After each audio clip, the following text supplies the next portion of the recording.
FBI agents swore by it in courtrooms across America for decades, a type of forensic science called bullet-lead analysis. This was used in thousands of cases and hundreds of trials, but the FBI stopped using it over flaws in the science. Now at least one man is free as another fights for his freedom. National investigative reporter Chris Nakamoto looks into the tainted testimony. It was definitely a shock to the whole community. In 1991, 45-year-old Norma Jean Yates was found inside this home, shot to death 7 times. The house set on fire. She deserved better than that. Her death, a defining event in the life of her husband, Jimmy Yates, because 6 years later, a jury convicted him of her murder. It's his first sit-down interview after being released in 2021. Did you kill your wife? No. I've maintained it all these years. Police found a bullet in his vehicle, which they said matched the lead in bullets at the crime scene. That science the jury trusted when it ultimately convicted Yates, no longer used by the FBI. When a weapon is missing or a bullet too damaged, the FBI claimed at the time their science could match bullets to ammunition through the lead alone.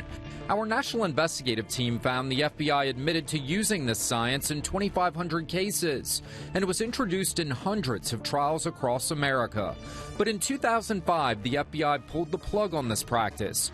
Their admission, neither scientists nor bullet manufacturers are able to definitively attest to the significance of an association made between bullets in the course of a bullet-lead examination. Subjective speculation masquerading as scientific evidence. Chris Fabricant is one of America's leading experts on forensic science and the criminal justice system.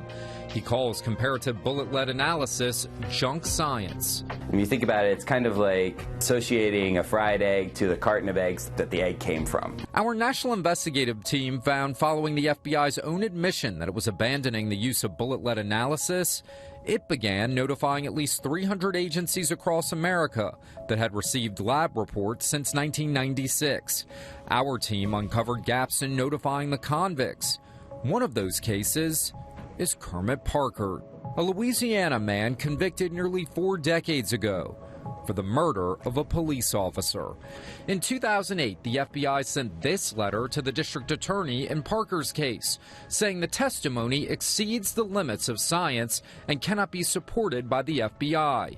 In new court filings, Parker's legal team says they never got that letter, or other evidence implicating another suspect who admitted to killing the officer. We requested the number of how many letters, like the one in Parker's case, were sent from the FBI.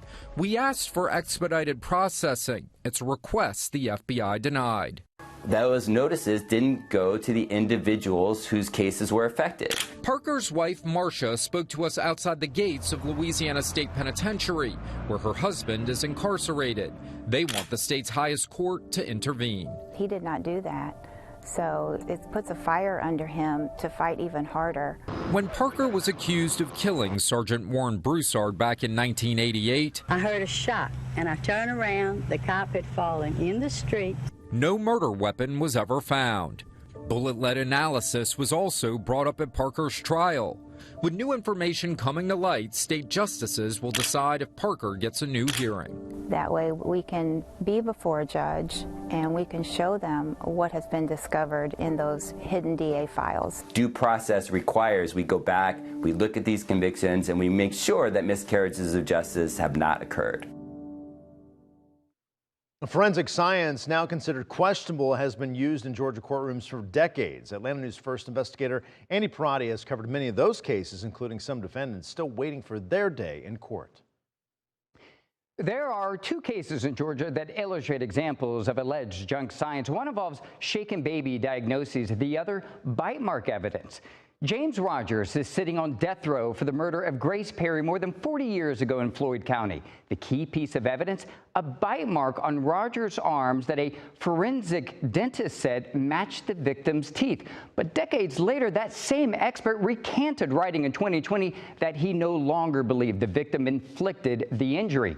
His appeal is still pending in court. In Gwinnett County, a man named Danielle Smith has spent more than 20 years in prison for a crime authorities now say may have been based on equally questionable science. Smith was convicted in 2003 of murdering his 2-month-old son after prosecutors told the jury it was a shaken baby case. But new medical experts say the child didn't die from shaking, but from complications after birth. Since 2019, at least 21 people charged with crimes related to shaken baby syndrome have had their convictions overturned. A judge has ordered a hearing next month to re-review the evidence in Smith's case. The outcome could lead to a new trial. Andy Parati, Atlanta News First, investigates.